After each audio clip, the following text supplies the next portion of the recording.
Assalamualaikum warahmatullahi wabarakatuh. Selamat datang kembali di channel Happy Trip.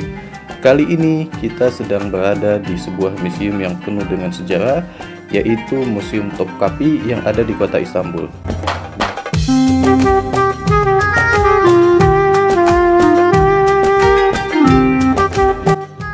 Bagi kaum muslim, tempat ini tentu saja menjadi salah satu tempat yang ingin dikunjungi agar bisa melihat peninggalan para nabi, terutama peninggalan Nabi Muhammad SAW.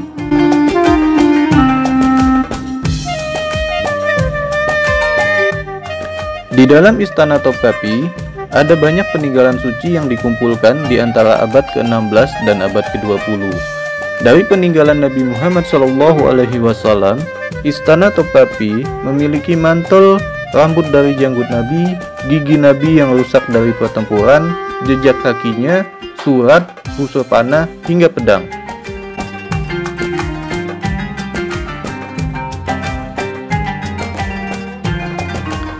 Ada juga peninggalan suci yang dikaitkan dengan para nabi lain, seperti nampan yang digunakan oleh Nabi Ibrahim alaihissalam, tongkat Nabi Musa alaihissalam, pedang Nabi Daud alaihissalam, dan jubah Nabi Yusuf alaihissalam. Ada juga koleksi pedang sahabat-sahabat Nabi Muhammad SAW dan kemeja, mantel, dan sajadah putri beliau, yaitu Fatimah.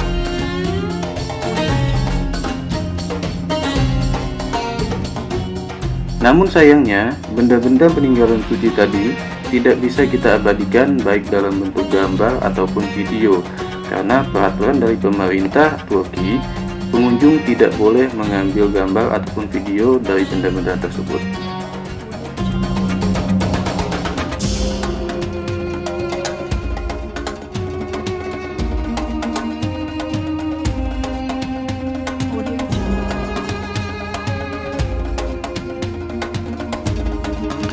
Mungkin di antara sahabat-sahabat di sini ada yang bertanya, bagaimana bisa barang-barang ini terkumpul di Istana Topkapi?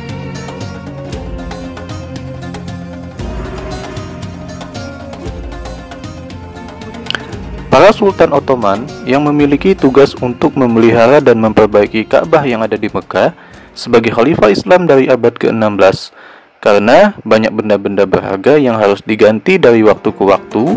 Benda-benda yang lama dibawa ke Istana Topkapi dan menjadi koleksi peninggalan suci.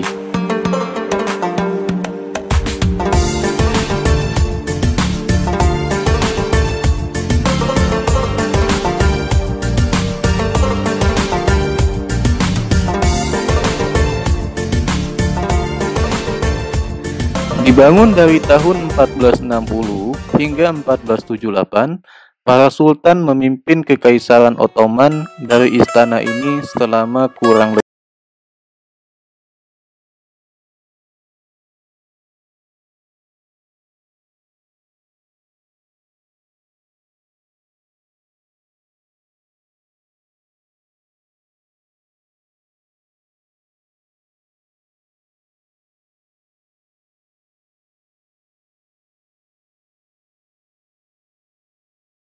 Istana Topkapi, yang berarti gerbang meriam, karena di depannya ditempatkan beberapa meriam untuk seremonial.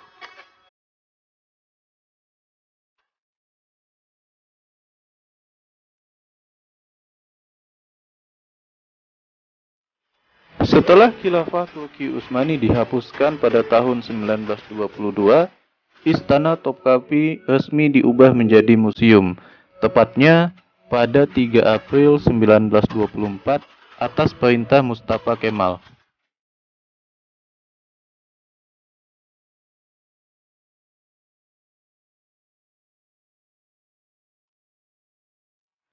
Bangunan dengan luas sekitar 400.000 meter persegi ini menjadi istana terbesar dan tertua di dunia yang masih bertahan hingga saat ini. Bahkan, tempat bersejarah ini telah dinobatkan sebagai situs warisan dunia UNESCO sejak tahun yang dibacakan Hafiz yang ditunjuk Presidensi Urusan Agama. Tradisi ini sudah dilakukan peninggalan Nabi Muhammad SAW juga menjadi bagian sejarah agar umat muslim tak melupakan perjuangannya dalam benda-benda bersejarah di Museum Topkapi, kemudian kami pun bergegas menuju Hagia Sophia yang letaknya tidak jauh dari Museum Topkapi.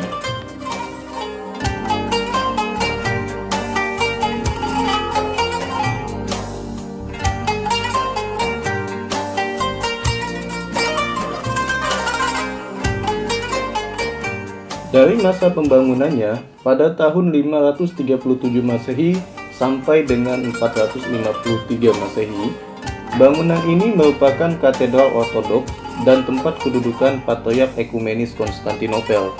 Kecuali pada tahun 1204 sampai dengan 1261, tempat ini diubah oleh pasukan salib keempat menjadi Katedral Katolik Roma di bawah kekuasaan Kekaisaran Latin Konstantinopel.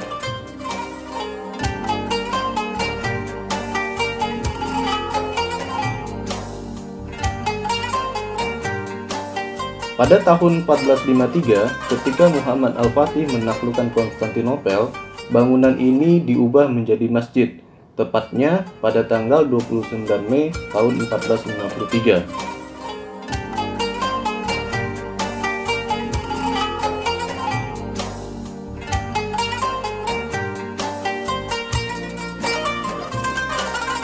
Kemudian, bangunan ini dijadikan museum pada tahun 1935 oleh Republik Turki.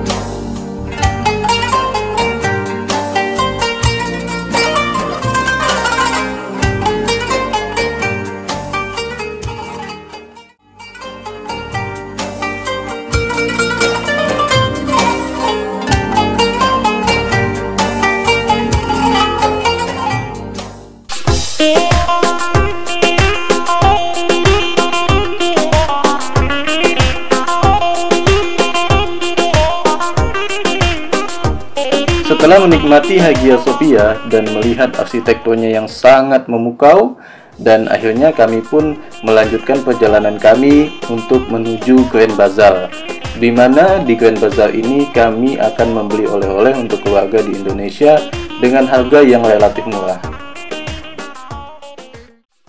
Salah satu oleh-oleh yang kami beli di sini adalah batu zultanit, di mana batu ini memiliki banyak warna dan bisa berubah-ubah ketika terkena cahaya.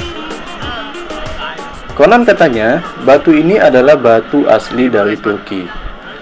Bagi Anda yang tidak membawa lira, Anda tidak perlu khawatir karena penjual di sini juga menerima bayaran dalam bentuk US dollar atau euro.